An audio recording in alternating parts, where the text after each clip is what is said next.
on today's Story Beat. Create that community around you, and it doesn't have to be someone who's physically there. You can find critique partners on, and meet over Zoom.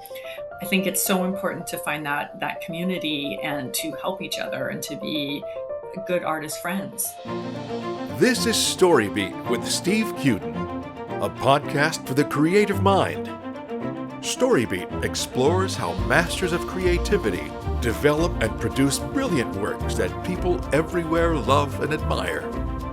So join us as we discover how talented creators find success in the worlds of imagination and entertainment. Here now is your host, Steve Cuden. Thanks for joining us on Story Beat. We're coming to you from the Steel City, Pittsburgh, Pennsylvania. My guest today, Janet Skeslien Charles, is the New York Times, USA Today, and #1 international best-selling author of The Paris Library, Moonlight in Odessa, and Miss Morgan's Book Brigade. Janet's most recent book, The Parisian Chapter, is available as an audiobook only.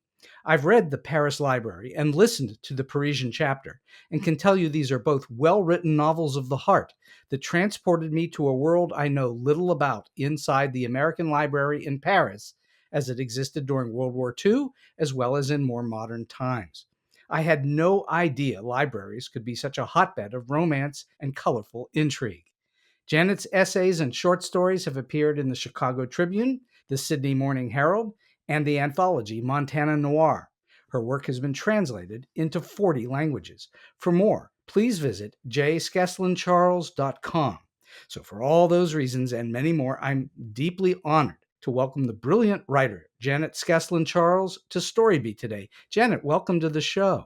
Well, thank you for that beautiful introduction. I appreciate it so much, Stephen. Thank you for your invitation. Well, my great pleasure, and it's a delight to have you here. So let's go back in time just a little bit. At how old were you, do you think, when you started to first get interested in books and storytelling and stories? I did a presentation last year in Montana, and my first grade teacher told me that my mother had told her on the first day of school that I wanted to write books and that Wow. anything she could do to facilitate that interest would be appreciated. Wow. So, So you knew as a little girl that you were going to write. yes, I didn't remember that. I was really surprised when my first grade teacher told me that, but yes, always kept a journal. I've always been a big reader. Wow. You've always kept a journal, even from what age? 4 or 5 or 6 years old, you were keeping a journal? In around age 10, I always wrote stories, but probably the journal started around age 10. Wow, that's young to be writing a journal. Most people it's a little older than that. That's really great. Have you always also then been a reader?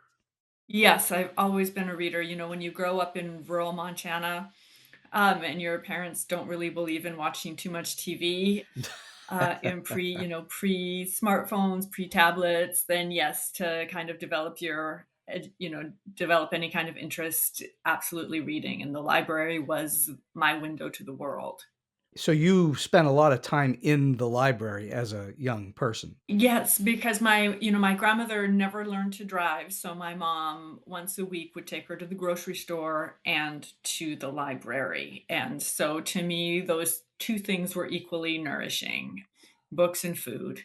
Well, we're certainly going to talk a little bit more about the library as we talk further in the show. I was wondering who early on were your writing heroes? Who did you turn to as a young girl? Judy Blume for sure. And she's still my hero. And I have Are You There, God? It's Me, Margaret on my bookshelf. It's She just took on so many topics that are dear to so many people's hearts, and topics that, were really hard to take on at that time. And she was really the only person to talk about puberty in a way that was accessible to kids. So I will always love her for that. She still is a big inspiration. Right, and now she's become slightly controversial. There are libraries that won't carry her books, schools that won't carry her books.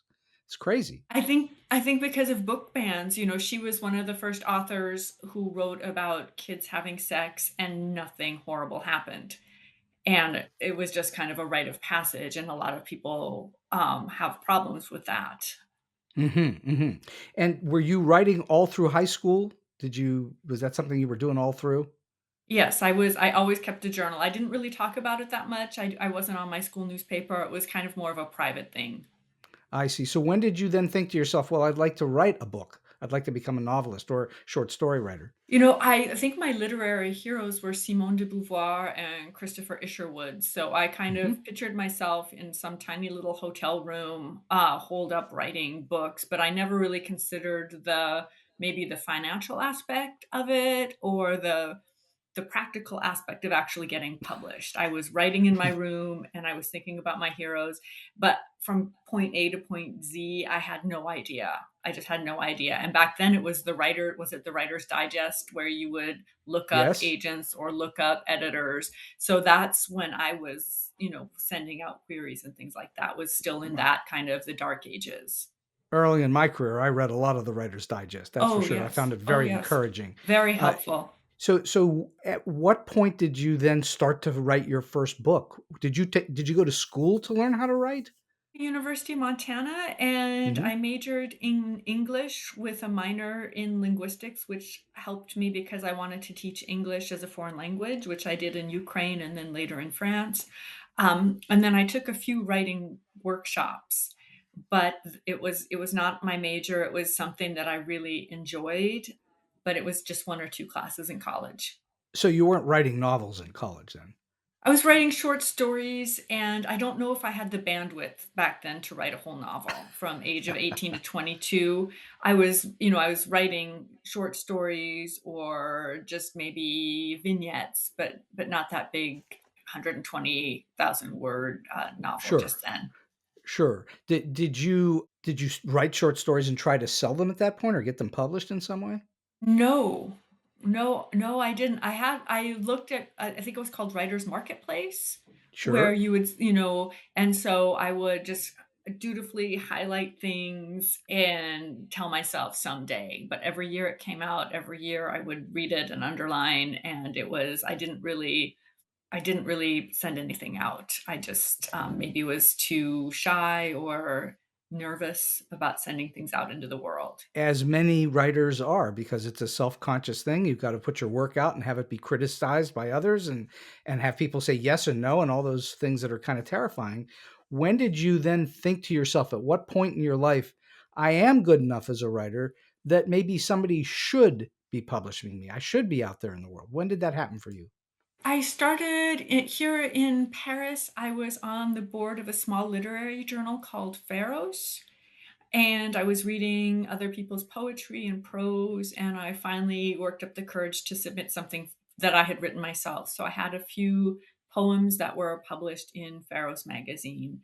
That was a magazine spearheaded by Alice Notley, who was our instructor. And that gave you courage.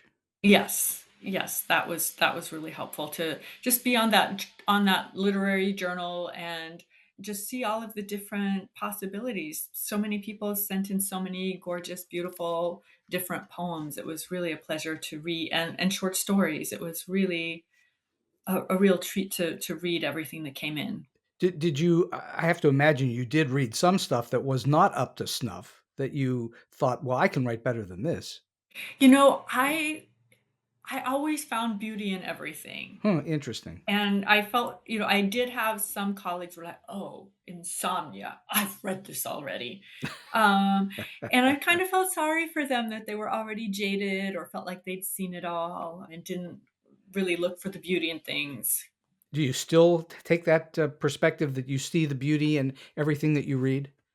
I'm a creator. For many years I taught creative writing, and so I think it's important to show people where they're going right. I mean, you can tell people where they're going wrong, Hmm. but I think it's equally important to say where they're going right. So that's kind of what I'm always looking for, to let them know where they're heading in the right direction and to keep going in that direction. Sure, I think that that's absolutely true. Already said that you taught English in Ukraine and you also taught English in France. Do you speak Ukrainian and French? Well, I do speak French, and at the time I was in Odessa, Ukraine, and that part of Ukraine was Russian, so I spoke Russian. But I think it's my language skills in Russian are probably pretty rusty now. Well, a minor non-existent, so you're way ahead of me. So you're in. We're speaking to you're in Paris right now, correct? Yes. And so you speak fluent French. Do you find that having multiple languages as part of your underpinning that's helpful as a writer of English? I think it's very helpful because you see the metaphors in other languages and you see Mm. how other people view the world. There's a newspaper here in France that all it does is translate newspaper articles from around the world. So a while back, I read a Spanish newspaper and it was translated literally, and the workers were saying, "Our bosses squeeze us like lemons." Well, And I thought that was such interesting imagery, and it's imagery we would never use in Montana. We don't grow lemons. We might eat them, put some in lemonade, but that's really the extent of it. So you see what elements are important to different people and different expressions that we might not have in English. And I think here in French, it's instead of white as a ghost, it's white as an aspirin. oh, wow, that's In interesting. where I was in Odessa, it was white as sour cream. So, You can use that in your own work, can't you? yes, yes, it's just a little lively way of saying something. What's interesting is you're saying that by being multicultural, multilingual, you have the ability to absorb for your own purposes other cultures that can be more interesting on paper than our typical cliched responses or Yes. statements. Yes, I mean, squeezed like lemons, that might be a cliché in Spain, but it was certainly fresh language to me. And so you've been translated into many, many languages. Are you fluent at all in more than French and then a little bit of Russian?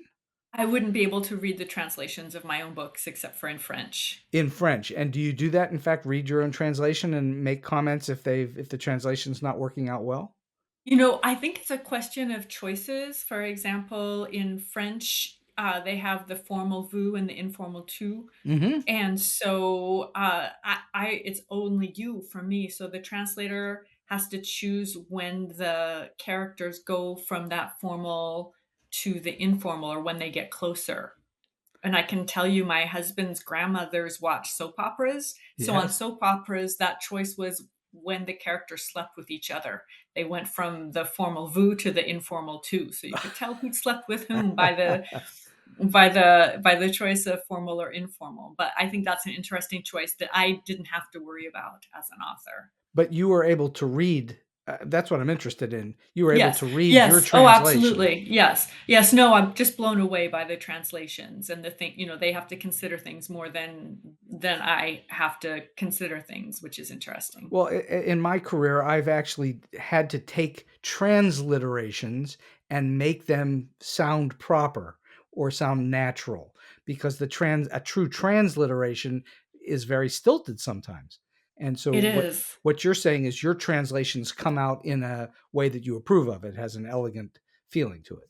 I think yes, I think it's very interesting, but it's true. Like sometimes when you translate, I when I was teaching at an engineering school, one of my jobs was helping students apply to master's programs in the U.S. So they had like a statement of purpose, Hmm. and they would just translate directly from from French into English, and they would talk about their mission. And to me, a mission is either Mormons or Superman. We don't really, professionally, we don't talk about missions. We talk about challenges or jobs. But so it's true. Sometimes those translations can be interesting. Oh, yes. Well, in my particular case, there were transliterations that were just totally stilted. You could barely understand what they were trying to say, and then you had to turn that into English so that it was understandable. I think you are, and we're going to get into your books here in a moment, I should say. I think you're really great at setting tone in your stories. And I'm wondering, can you define from your perspective what story tone is and how you go about achieving it? I'm so glad that you said that because I'm teaching a class at the Geneva Writers Conference in November, and Nice. I chose to my 2-hour topic would be tone. Hmm. and I don't know what to say about it, and I don't know how to say it, but I feel like it is super important and it's underrated as a topic of conversation for writers. And so it's something that I've been thinking a lot about. And for the beginning of the book, The Parisian Chapter, I had two possible beginnings. I had a beautiful, dreamy beginning where the main character talks about living in the afterlife, which is the upstairs of the American Library in Paris, Right, where kind of right. the books have been forgotten, some older books that have been forgotten. So you don't see too many readers in that area anymore of that part of the library. Or to start with a bitter, angry, stressed out librarian. And it turns out I know quite a few stressed out librarians, so it was easy to capture that tone for me, just kind of remembering back to my library days. But I think I chose the tone, the bitter, angry, stressed out tone, because later on in the book, I wanted there to be a difference, a shift in tone from negative to positive. And if I'd started in a positive way, that shift would have gone to negative. Hmm. And so I think when I'm considering tone, I'm also considering shifts. And so how I want to start is not how I want to finish. But it was a real pleasure to work on each one of those voices that is in the book, and to figure out how they sounded and what their values were and what their. I think a lot of it comes down to being a carpenter and kind of developing your sentence word by word, and varying word length, varying different cadences, and how people speak. Well, you also are putting your own voice into your work. I mean, that's what takes a long time for most writers to develop is their own personal voice. And so a tone comes through that as well. Your attitude toward things is then expressed even if you don't know it. Subconsciously, the tone of where you're coming from comes out too. And then you on top of it, then you construct tone into your story, correct? I it's hard for me to say. I think I'm definitely in all of my novels, but I'm not there where you would expect me to be. For example, in my novel, The Paris Library, it's about part of the book is about kind of a frustrated older retired librarian who's a war bride, Hmm. and a young energetic Montanan girl named Hmm. Lily. And everyone thinks, "Oh, you must be Lily. You are a young person and you're from Montana." But actually, I'm the bitter, angry, resentful uh, war bride who's had and why? Because I've gone through those same situations where you arrive in a new place, and kind of if you speak with an accent or you don't choose the right word, people think you're an idiot, or you might not necessarily get along with your in-laws from day one. Maybe they're not super happy with an American or a French person coming up. So I'm definitely in the books, but I'm not there where people expect me to be. Um, and then tone, my first book is actually a funny book. It's about email order brides. Oh, And Odessa, Ukraine, is the former humor capital of the former Soviet Union. So at that time, in that book, everyone could take things in a humorous way. And I think humor is how they dealt with life's big tragedies. So that book is really drastically different in tone to my other works, because where it was based is really important. And so I had to take into consideration the tone of the inhabitants. The other work is a little different. I think we can see with each person in the Parisian chapter there might be elements of me, but I'm really thinking about the wounded vet. I'm thinking about the director who's in over his head, and I'm really thinking about characterization, but using tone to build that characterization. hmm. What do you this is a question I ask lots of creators, but also mainly authors. What do you think makes a good story good? Why do you go down the road you go down? Why do you make the choices you do? What makes it good for you? I don't know if I can say that anything in terms of being a writer, but I can say in terms of being a reader, if it keeps me turning the pages. I see so many, I see a lot of beautiful writing where I just don't have any interest in turning the pages. And so I think it's so important as a writer to have readers keep turning the pages and want to know what happens next, where you have a Definitely. stake in the characters, where you have a stake in what happens to them, where you feel strongly about them, whether you like them or not. So to me, I guess I'd have to answer that question. It's a great question, but I'd have to answer it as a reader and not a writer. That's fine. That you've already said it. One of the things that I taught for 10 years, I taught screenwriting for 10 years. And one of the lessons you teach is the number one cardinal sin in screenwriting is don't be boring, which is the equivalent of keeping that page turning. And you can get away with a multitude of sins as long as you're entertaining. That's what you're talking about, right? Absolutely, but yeah, but making the characters people that you care about, yes, and not knowing what to expect next, yes, absolutely, That's absolutely, called keeping them on the edge of their seats, keeping them in suspense. yes, And so they want yes. to know what's going to happen next. That's the way to go. All right, so let's talk about the Parisian chapter and the Paris Library. Tell the listeners as succinctly as you can, what is the Parisian chapter about?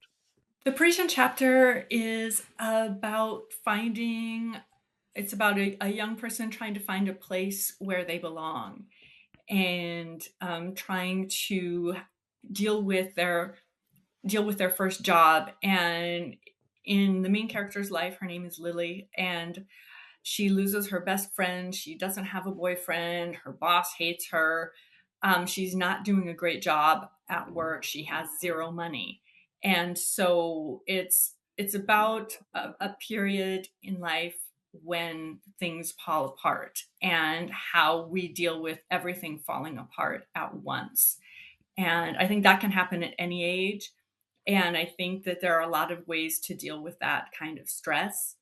And so we see Lily kind of trying to rebuild that friendship. She doesn't quite know what she's done wrong, or she doesn't have the self-awareness to understand that she's done something wrong. So she has to do a lot of reflection, which she maybe has never done before because things have always worked out for her. She's always had help. And this is the first time she's truly on her own. She's getting buffeted by reality that she's never had to face before. Yes. Yes, exactly. And so Lily, and then she has this friend Odile who she met in Montana. Now, they're both in the Paris Library. Do you Yes. think of the Parisian chapter as a sequel, a prequel, or somehow how do you think of those two books from one next to the other? When I was writing the Paris Library, to me it was never the end. And I personally love books that are open-ended. When I read a book and I finish and I can continue the characters going on with their lives. I don't like final endings where you finish the book and the characters are in a set place in time. I like to be able to imagine what they do next or where they'll go next. So I love those open endings as a reader. So that's what I wanted to create with the Paris Library. And that was because I wanted to continue their story. I always Hmm. imagined that Odile and Lily would continue their story, and that the characters of Odile and Margaret would meet again. And how is that? Okay, so for the listeners who haven't read your books, how is the Parisian chapter? How does it relate to the Paris Library? How do they work together? I think the Parisian chapter could definitely be read on its own, but it could also be read as a companion book to the Paris Library. So the Paris Library is set mainly in World War II Paris, and the Parisian chapter is set later on in Paris. Hmm. And both of them, in some way, shape, or form, spend time in Montana as well.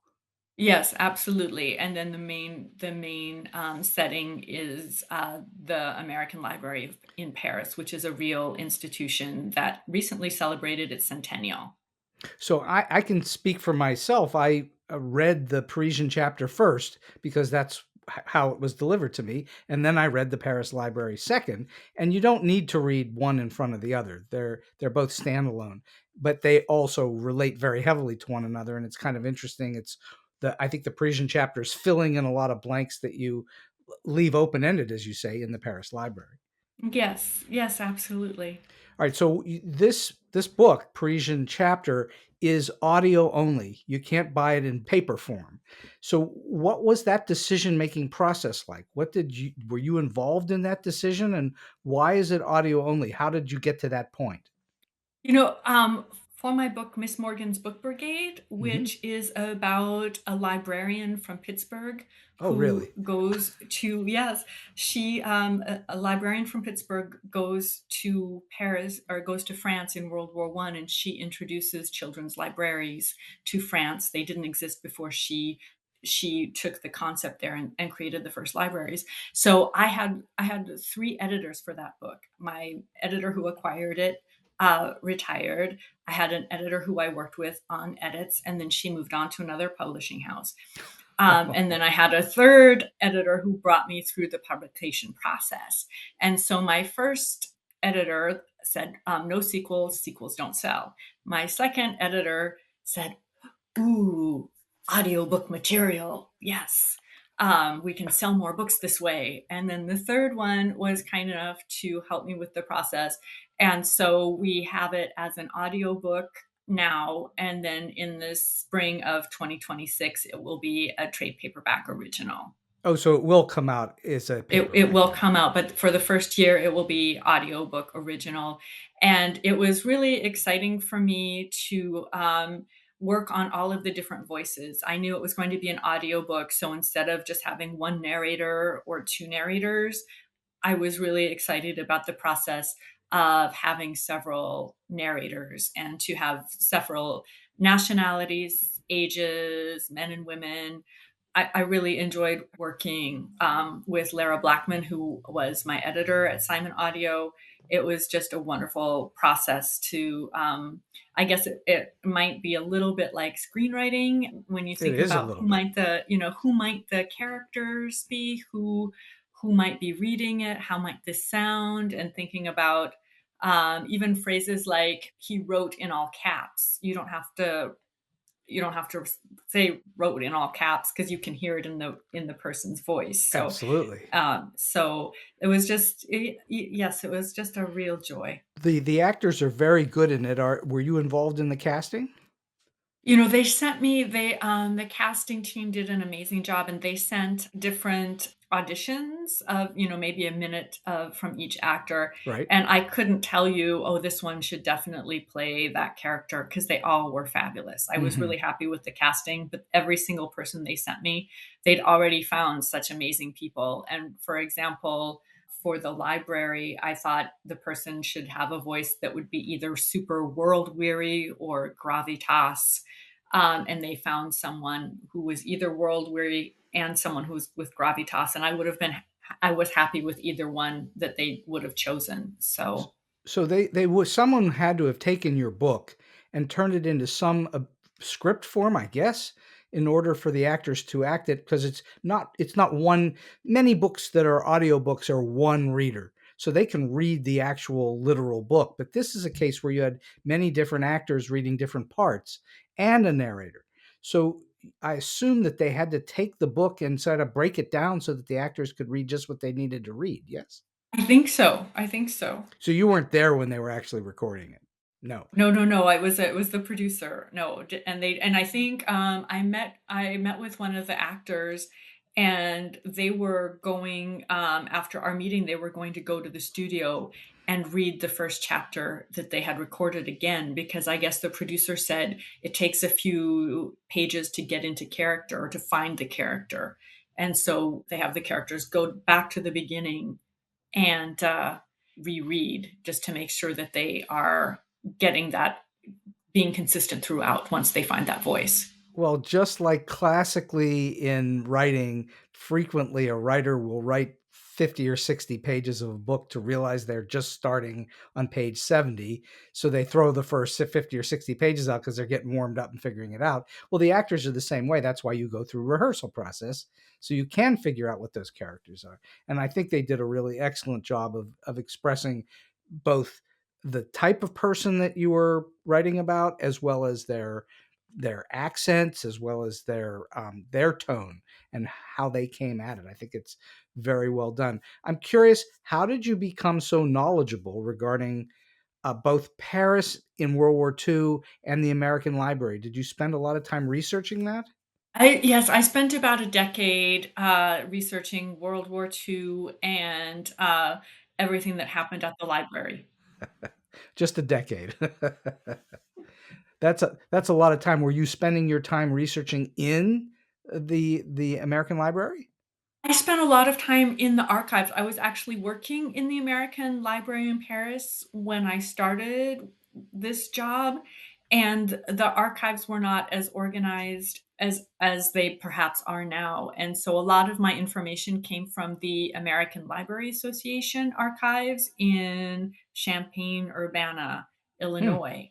That's where the American Library Association archives are. So I just said anything about the American Library, please just you can pay someone, an academic who will go in your place and just do the scans. And so I just asked for everything. So, like a couple thousand pages later, I had all of the information. I had all the archives. So you were both physically in that library and you did a lot of back research on it. Yes. And are you enjoy the research process? Are you a deep researcher? Do you love that? I love it. I feel sorry for authors who pay someone else to do it. I probably over researched, but it's so fascinating. I went to the National Library, La Bibliothèque Nationale de France, and they have the New York Herald Tribune newspapers from 1939. They actually have the newspapers, and they smell so inky, and you can see the cigarette ads. You can see, so you have the play that's coming out, and then they're also warning about using your blackout materials, and making sure to paint your windows so no light gets through. So it's just this weird juxtaposition of what horses are going to be racing that day, and the American ambassador telling everyone to get out of town. So it was such a interesting thing to see, and I can't imagine not having that knowledge. Well, the books are very good at describing the nooks and crannies of that library. So it felt like you knew your way around in there. And now we know, of course, you do. You I know your do. way around very well. Um, what's the most challenging aspect of being such a deep researcher? What do you find is the thing that you have to keep working at to get through? I think what's hard is deciding when enough is enough. I think it's Mm. so easy to research so much that you never write a single word. So it's actually really dangerous because it's so interesting to read other people's words that you can kind of forget about writing your own and Hmm. let, months and months go by, and you realize, no, I better write in the morning, research in the afternoon. And so you kind of have to be firm with yourself about making sure you're getting as much writing done as you are research. Have you always been disciplined like that in your work? Oh, and I'm still not that disciplined, but that was just kind of an epiphany that because the research is so interesting, it's so interesting, especially in World War II, about all of the very brave people, all of the people who had really hard choices, all of the people who were on the wrong side of history and why. It's just so tempting to just read about all of these lives. So it's extremely important to be disciplined and make sure you get that writing done. I think the listener should pay close attention to what we just talked about because what Janet is telling you is you don't have to be super disciplined. She's saying herself she's not that super disciplined and still turn out big best-selling novels. So, just keep at it. It requires doing the work, obviously, over a period of time.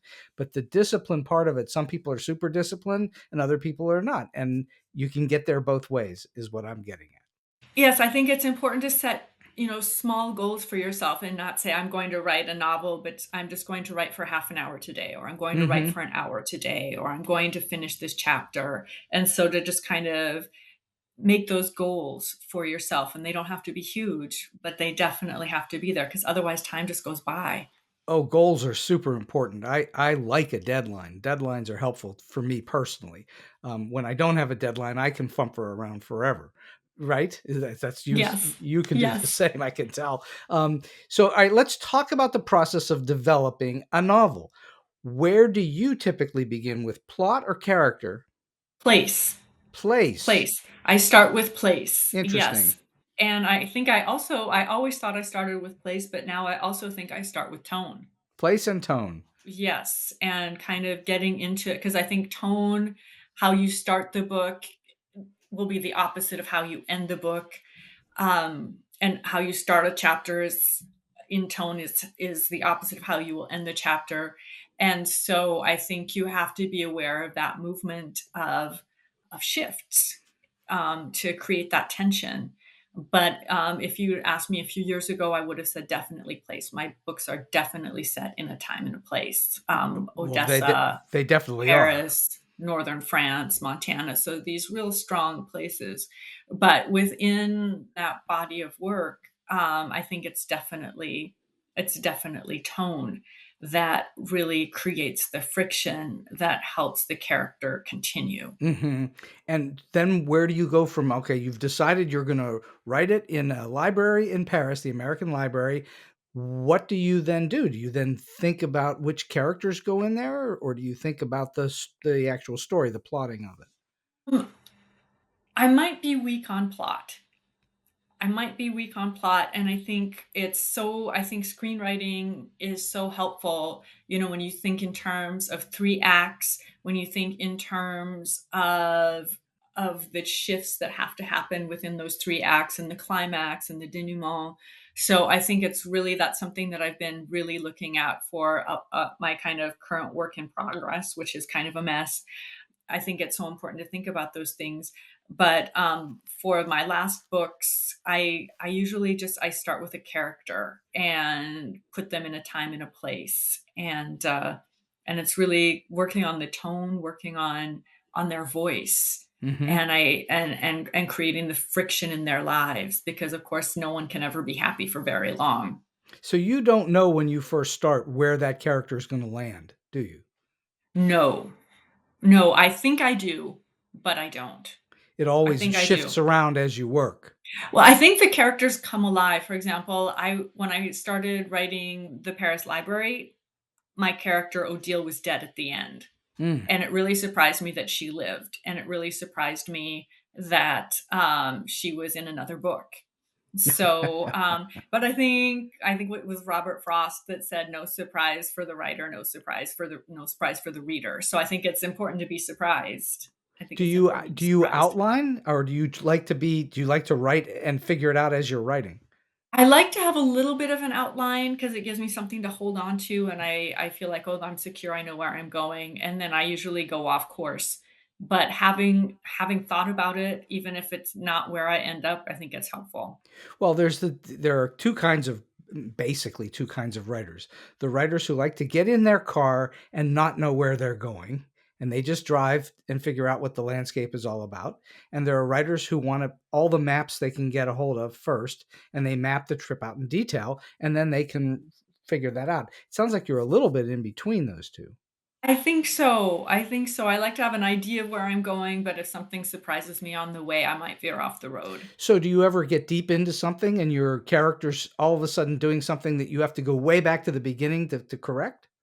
In my most recent book, I realized the starting point was too late, and so I think I'm going to start a few months earlier. Hmm. So, absolutely, I think I had that first line, and now I realize I've gotta go back even earlier, but in the end, I might decide to just cut that. Hmm. So, you just kinda it's such a strange process where you don't really know what you're doing until you're done, and I have to say that I mean, I need that deadline just like you were saying. If I need that deadline to hand it in because like writing for me is like picking at a scab. I will do it until someone stops me. Well, there's famously, you, I have a friend of mine that used to say, when it comes to any project, doesn't matter what the project is, you have to find the time when you have to shoot the engineer, because the engineer will keep playing around with it forever. Fiddling. And Yes. so you have to stop the engineer at some point and say, enough's enough. This is good enough to go out into the world. You clearly get to that at some point in your books because you've published them. So you have, either someone has told you or you've told yourself, okay, this is good enough for the public to read. Yes? I think so, I just I have to hand it in at some point. I Hmm. have to hand it in at some point once the things I've wanted to happen or the themes. I think my the theme of all of my work is fish out of water. And even though my characters are usually foreigners in a foreign land, I think we are all fish out of water. I mean, I know when I was in high school and in junior high, I was a fish out of water. So you don't even have to go anywhere to feel like a fish out of water. So Well, my that's sure. themes are always the same, where whether you're going through a divorce or moving to a new country or finishing university, and these big changes in your life and how you deal with them or how you accept failure and move on from it. These are all my themes. So I think maybe once I've got my themes, I maybe that helps to let the manuscript go. Do you have the theme before you start to write the book, or do you find the theme as you're going? I think I find the theme as I go. Hmm. So you But start. You have it's a a coincidence. It's a you coincidence to me that all the books are the same. They're the same story. you have an event or a place that you start with. You typically a place, and then you put characters into that landscape, and then you figure out what it is they're going to do, and then you figure out what's the theme of this particular work. Yes, is that right? Yes. Yes. So then when once you've figured out the theme, once you've gotten that far down the road where you know what the book is about thematically, does that then force you to go back and make changes to the earlier parts so that the theme is throughout? I think so. I think you really have to read through and make sure that the theme carries on from the beginning, or that it's identifiable from the beginning, or that you Mhm. plant those seeds, like you would have to in a screenplay from the beginning. Are you a big rewriter? Yes, I think I rewrite more than I write. Well, I personally find that the art is in the rewriting. The craft is in the first draft, but the rewriting is where the art is. And do you find that you rewrite as you're going, or do you wait till you've finished a full draft before you go back to revise? I wish I could just finish a draft, but I just pick all the time, and that's a real danger too, because then it that picking stops you from moving forward. Hmm. And so if I were going to advise someone, I would say don't do it like me. Try to try to keep moving forward. Try to keep moving forward, and don't I guess in real life I'm a ruminator. I always think of all the mistakes I've made in my life, and all the regrets I have. Hmm. And I think about my sister. My sister had I don't have kids. My sister has kids, and I think those kids just pull you relentlessly into the future. Sure. And so that's what I would hope for any writer out there, is to be pulled relentlessly through your story to the end, and then go back. Are you familiar with the great writer Anne Lamott's book Bird by Bird? I'm not. So in Bird by Bird, she talks about the life of being a writer. It's about being a writer. And she has a chapter. The title of the chapter is Shitty First Drafts. That's the chapter title. And so her point, and it's one of the philosophies I live by as a screenwriter, is it's better to puke it all out, or puke draft, purge draft. They call them all kinds of different things, and then go back and fix. Now you're writing the longest form possible, which is a novel, right? You can write that forever. You can write it hundreds of pages if you want. And you get stuck a little bit where you got to go back and fix things before you get to the end.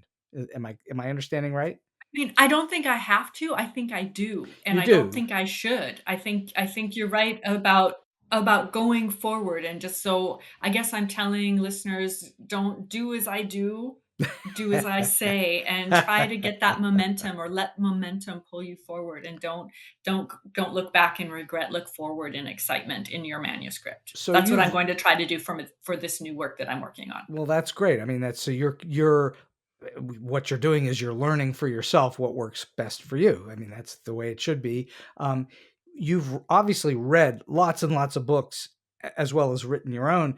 What do you think the most common mistakes are with novice novelists when they write their first books? Do you have some idea of what they should overcome in telling stories early on that would help them, get down the road? I can only speak about my own flawed work, and in my own flawed work, in my drafts, Hmm. I write. and I show, and then I tell, and then I show again. And so when I'm editing, a lot of times I have to remind myself to trust the reader.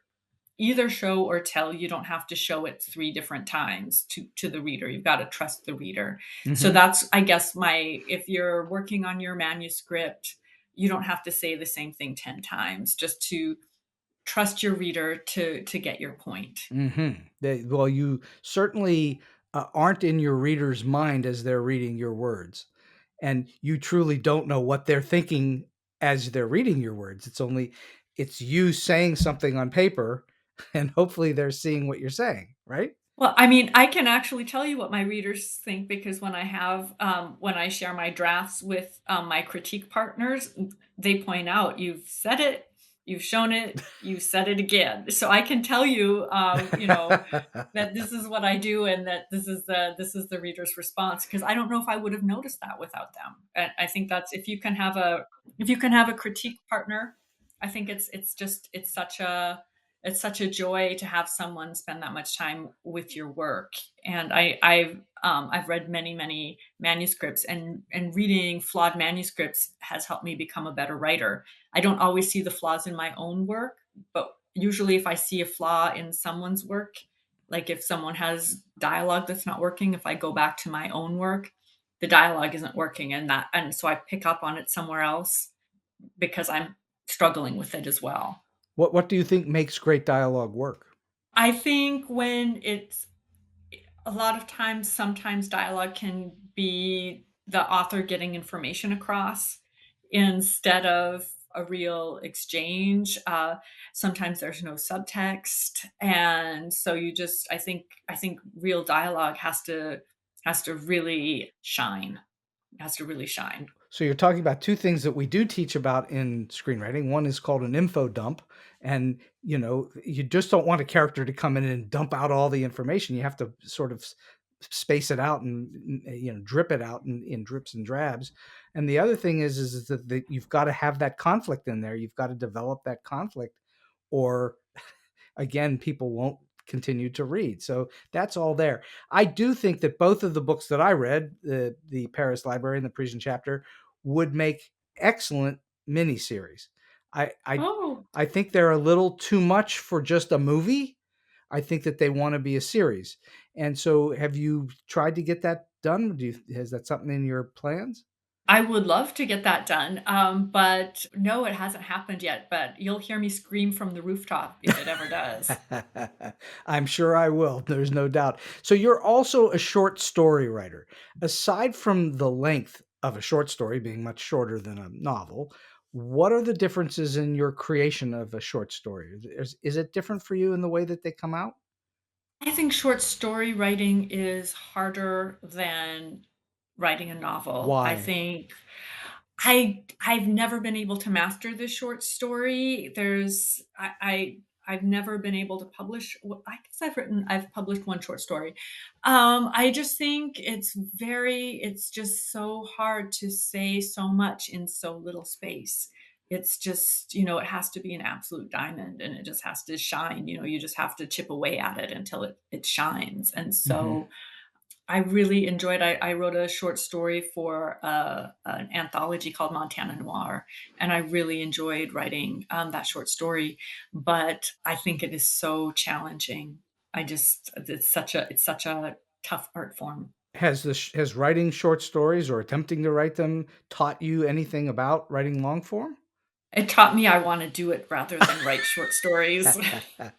Well, poets, you'll hear poets say that the most difficult form of poetry is haiku, which is what, 17 So syllables short, basically. yeah, yeah, so short, yeah. It's so short. How do you express anything in that tiny Mm. little window? And yes, it is easier to write novelistically in terms of you can just space things out. Uh, in a movie, a feature film, you are very much trapped in about 120 or less pages, and so you have to figure out how to write that story in that window.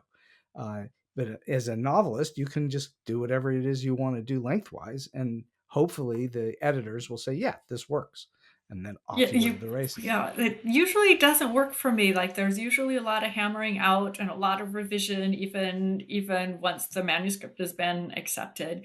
But I think screenwriting is so fascinating. I There's a book called The Balzac and the Little Chinese Seamstress. Okay. And so the book is, it's a lot in the narrator's head. And so the film obviously can't be in the narrator's head. So they have to show. And so it's so fascinating. The screenwriter and the novelist, I mean, the novelist wrote the screenplay. Hmm. So it's really interesting because I mean, just as you say, screenwriting, it's a limited amount of pages and very little interiority. So you really have to show everything. And such a challenge. It's such an art. You can't do anything in a screenplay that the audience doesn't either see or hear. So Mm. you can't go inside of a character's thinking unless they express it, or unless they do something that expresses it, as opposed to a novel where you can talk about what a character's thinking. It's very easy to do. So I'm curious. You obviously have been working with a publishing house, and I'm wondering what that experience has been like for you. What is it that you have done with a publisher that you was unexpected and worked out great for you? You know, I will say that for my first book, Moonlight in Odessa, it was published, and I just expected to write another book set in Odessa. Hmm. But I live in Paris, and every so many years, the facades of buildings have to be cleaned.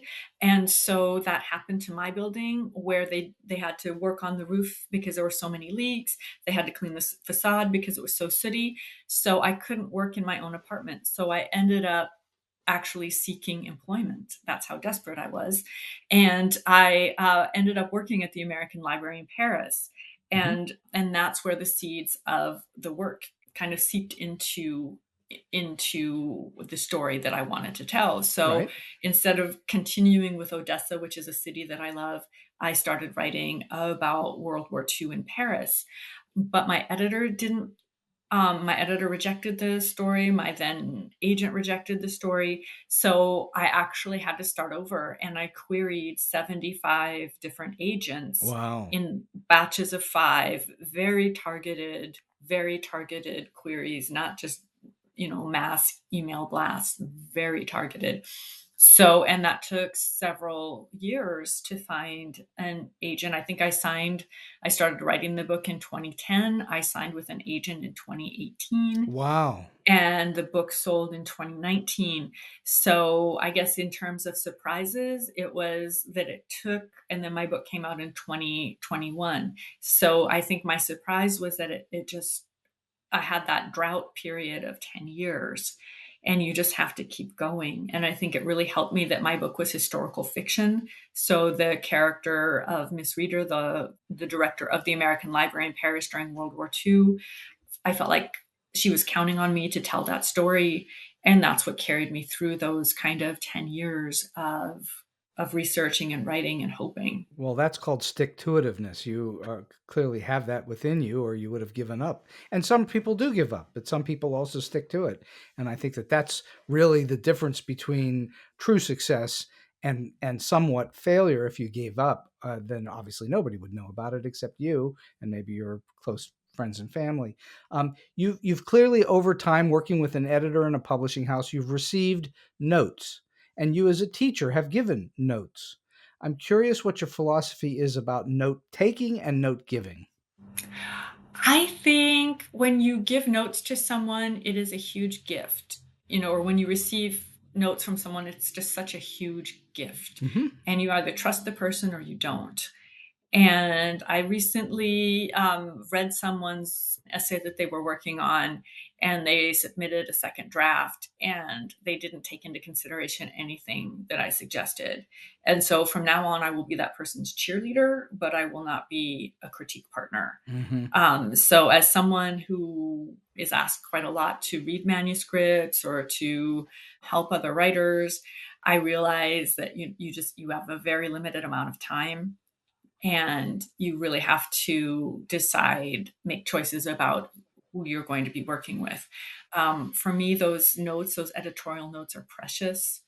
and they really elevate the text. If I don't agree with something, usually a conversation will kind of realize something needs to change. That might not be the solution that was offered, but a different solution. But there's a sticking point. Well, I think that that's absolutely the way that it should be, that the notes, you should take the notes as a valuable gift. You don't have to literally take every single note and incorporate it, but it's helpful to have that feedback because you have to get outside of the forest for the trees, right?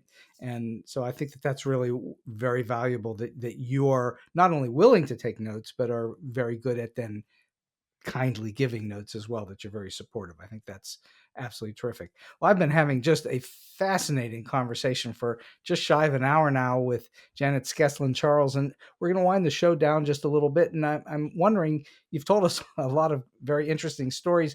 I'm wondering if you can share with us a story that's either weird, quirky, offbeat, strange, or just plain funny from all of your experiences.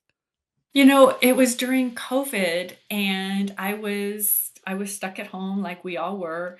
And so I was meeting with a book group that met in the library in North Myrtle Beach. And so the young librarian had told the attendees, who were all in their 80s, we can no longer meet in the library because of COVID. So you're going to have to do this at home, and you're going to have to log into Zoom at home.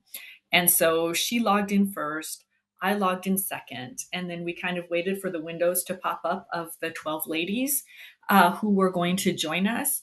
And one window finally did pop up, and they were all together at one table. And oh, it's funny now, but we were like, oh my God, we can't die. And they were all fine. But and so I don't know that they quite understood her directions, like, about staying home and each logging in, or maybe they couldn't Exactly all, what they weren't supposed to do, they did. so exactly. They could have gone to the library in the end. But it was just, I don't know. I think that story underlines just my love of meeting with book groups, because you never know what to expect. It's so fun to meet with different groups all over the world. I met with a group of engineers from Iran, for example, when my book was translated there. And so it's always such a joy. You never, when click on that screen to see that window pop up, you never know who's going to be there. So it's always a lot of fun. Well, I'm glad they're all okay. Or Yes, me too. they didn't give each other the disease. That's good to know. No, they were fine. But when that window popped up, I just, the librarian and I exchanged glances. So just, oh my gosh. All right. So, last question for you today, Janet. You have clearly shared with us a huge amount of information and advice throughout this whole show. But I'm wondering if you have a single solid piece of advice or a tip that you like to give to those who are starting out as a writer, or maybe they're in a little bit trying to get to that next level. For me, what has been the most helpful is exchanging manuscripts and having that deadline. I mean, we've touched on this today, the importance of that deadline and getting through, but to kind of create that community around you. And it doesn't have to be someone who's physically there. You can find critique partners on, and meet over Zoom. But I think that creating community also helps you get to the next level, because if you're working together as writers, one of you is going to get published, another is going to get published, and then you can be there in to help, hopefully for marketing and publicity when your books come out as well. So I think it's so important to find that community and to help each other and to be good artist friends.